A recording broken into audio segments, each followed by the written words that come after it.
इर्द गिर्द क्या तबाही हुई है वो हम इन विजुअल्स में आपको दिखाने की कोशिश करेंगे, क्योंकि ये अटैक जब हुआ तो पूरे इलाके में तबाही हुई है और यहां पर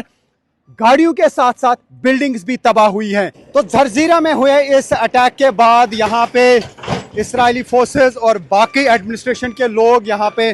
पहुँच गए हैं और अब यहाँ पे ये सब कुछ डेमोलिश किया जा रहा है। ये बिल्डिंग्स जो तबाह हुई हैं इनको यहाँ पे डेमोलिश किया जा रहा है और मैं दिखाने की कोशिश करूँगा। ये वो स्पॉट है जहाँ पे ईरान की तरफ से दागा गया मिसाइल गिर गया और यहाँ पे बहुत बड़ा गड्ढा हुआ है। अब इसको भी फिल करने की कोशिश की जाएगी, क्योंकि जब इसराइल में कहीं अटैक होता है तो फौरन यहाँ पे टीमें आ जाती हैं और एक तो उन बिल्डिंग्स को गिराया जाता है जो तबाह हो जाती हैं और उसके साथ साथ